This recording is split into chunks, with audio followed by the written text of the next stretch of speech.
Good afternoon. This is Brett McDonald with the National Weather Service in Riverton, bringing you a weekend weather briefing for the last weekend in October 2013. Taking a look back at the last 30 days, it's certainly been a wet one over Wyoming. Wyoming's outlined in the thick black line here, and this is precipitation estimates over the last 30 days.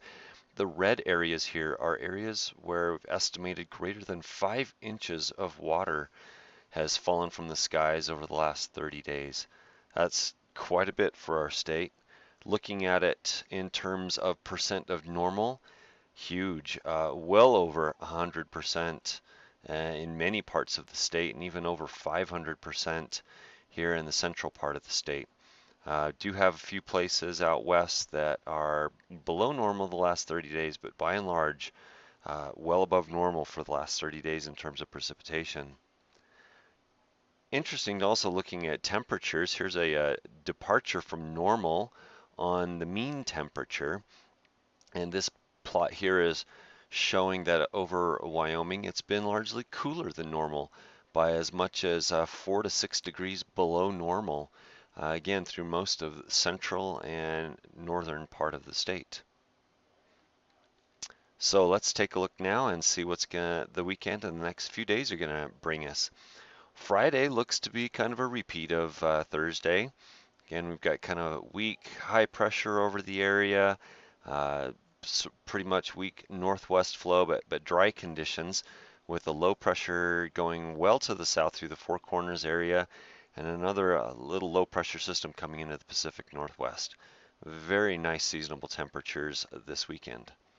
Saturday looks to be much the same as Friday, similar type temperatures, similar type weather pattern and winds, and mostly clear skies.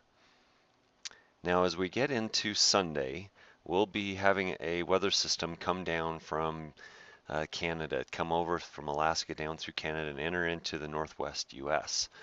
So it'll start cooling things off just a little bit and especially increasing cloudiness as the day goes along on Sunday. We will expect winds to pick up a little bit from the west-southwest, mostly across central and southern part of the state. And then as we get into Monday, this is where things get interesting. What we've got here is one model guidance on the left and another model guidance on the right. And as of Monday midday, there's not too much of a difference on where the low pressure center is. Both of them are bringing something of a cold front down from Montana, cold air much behind it, and definitely looking to generate quite a bit of precipitation over the northern two-thirds of the state, again, depending upon where the cold front tries to set itself up. Now, as we get into Tuesday, though, the low pressure center decides to go different ways depending upon which model you're looking at. Our number one choice has it going down from Idaho into Utah, whereas our other choice has it going from eastern Oregon down into the Reno area. And this will definitely be a big player on what the weather's going to be like Tuesday. Are we going to have lingering showers, especially across eastern Wyoming, and cold air moving in? Or are we going to have warmer air pushing back up from the Four Corners area into Wyoming? We're not sure right now, so please stay tuned to our weather forecasts. And then the same thing goes for Wednesday also. Choice number one that we have has that low pressure center going well off into the southern plains by Wednesday, bringing northwest flow back over to the state, whereas our guidance number two keeps that low around Utah and could still keep some lingering showers across southern Wyoming. So regardless, got a bit of an uncertain storm track at this time.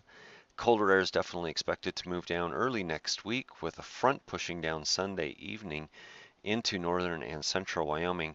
And actually on Monday, both of those forecast scenarios are producing quite a bit of precipitation, as much over a half an inch in the mountains of western and central Wyoming, and also looking good for those favored upslope areas from Cody down to Thermopolis, Buffalo, Casper, Riverton, and Lander. So what does this mean though for temperatures? Quite a bit of a difference.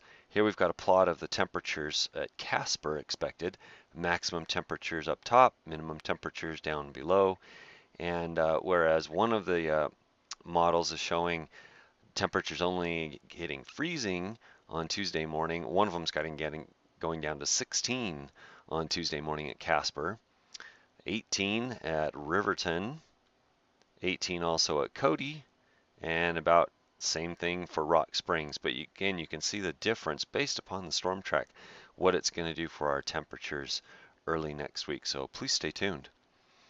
Looking ahead after that, especially to the beginning of Halloween and early November, temperatures look to be about normal, and precipitation actually looks to kind of taper off a little bit according to the Climate Prediction Center back in Maryland. Well, we hope you're enjoying your fall weather.